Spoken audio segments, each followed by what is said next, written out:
Hello दोस्तों, आज मैं फिर से आपके लिए एक मोटिवेशनल स्टोरी लेकर आई हूँ। तो इस स्टोरी का नाम है बहू की सीख। चलिए स्टार्ट करते हैं। शादी के बाद विदाई का समय था। नेहा अपनी माँ से मिलने के बाद अपने पिता से लिपट कर रो रही थी। वहाँ मौजूद सब लोगों की आंखें नम थी। नेहा ने घूंघट निकाला हुआ था। वह अपनी छोटी बहन के साथ सजाई गई गाड़ी के नज़दीक आ गई थी। दूल्हा अविनाश अपने खास मित्र विकास के साथ बातें कर रहा था। विकास यार, अविनाश, सबसे पहले घर पहुंचते ही होटल अमृतबाग पर चलकर बढ़िया खाना खाएंगे। यहाँ तेरी ससुराल में खाने का मजा नहीं आया। तभी पास में खड़ा अविनाश का छोटा भाई राकेश बोला, हाँ यार, पनीर कुछ ठीक नहीं था और रसमलाई में रस ही नहीं था। और वह ही कर जोर जोर से हंसने लगा। अविनाश भी पीछे नहीं रहा। अरे हम लोग अमृतबाग चलेंगे, जो खाना है खा लेना। मुझे भी यहाँ खाने में मज़ा नहीं आया। रोटियां भी गर्म नहीं थी। अपने पति के मुंह से यह शब्द सुनते ही नेहा, जो घूंघट में गाड़ी में बैठने ही जा रही थी, वापस मुड़ी। गाड़ी की फाटक को जोर से बंद किया। घूंघट हटाकर अपने पापा के पास पहुंची। अपने पापा का हाथ अपने हाथ में लिया। मैं ससुराल नहीं जा रही पिताजी। मुझे यह शादी मंजूर नहीं। यह शब्द उसने इतनी जोर से कहे कि सब लोग हक्के बक्के रह गए। सब नज़दीक आ गए। नेहा के ससुराल वालों पर तो जैसे पहाड़ टूट पड़ा। मामला क्या था, यह किसी की समझ में नहीं आ रहा था। तभी नेहा के ससुर राधे श्याम जी ने आगे बढ़कर नेहा से पूछा, लेकिन बात क्या है बहू? शादी हो गई है, विदाई का समय है, अचानक क्या हुआ कि तुम शादी को नामंजूर कर रही हो?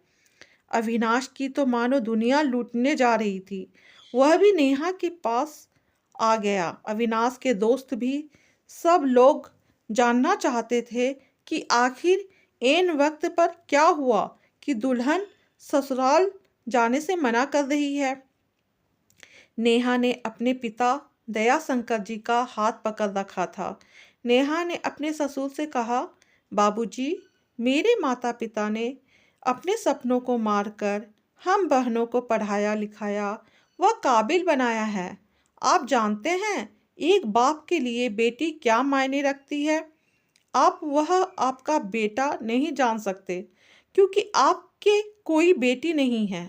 नेहा रोती हुई बोले जा रही थी, आप जानते हैं मेरी शादी के लिए वह शादी में बारातियों की आवाभगत में कोई कमी न रह जाए, इसलिए मेरे पिताजी पिछले 1 साल से रात को 2 से 3 बजे तक जागकर मेरी माँ के साथ योजना बनाते थे।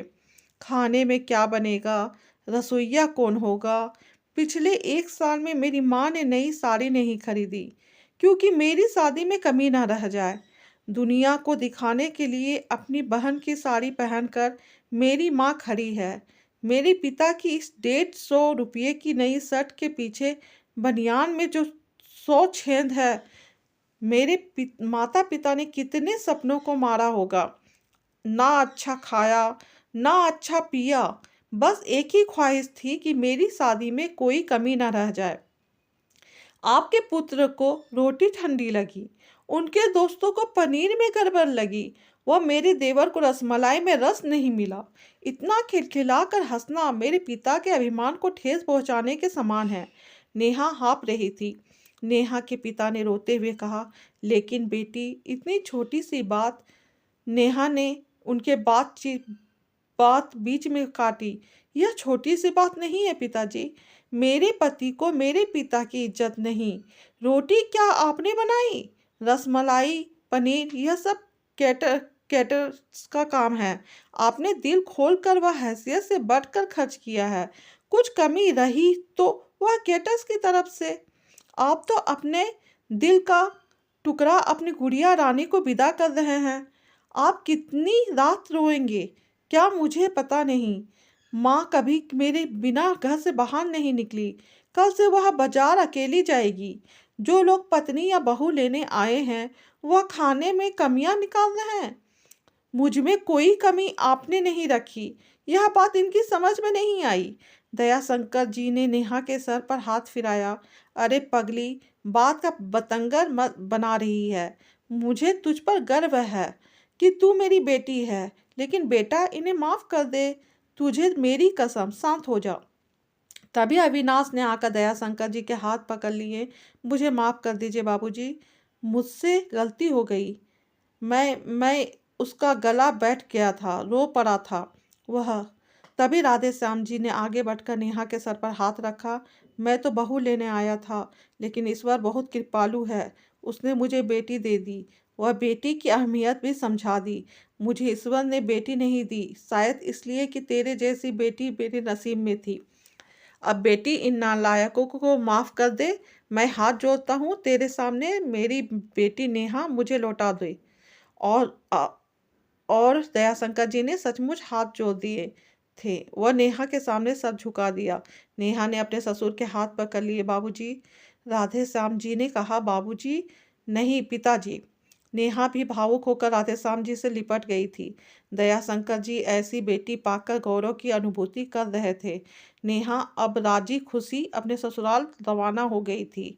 पीछे छोड़ गई थी आंसुओं से भीगी अपने माँ पिताजी की आंखें, अपने पिता का वह आंगन जिस पर कल तक वह चहकती थी।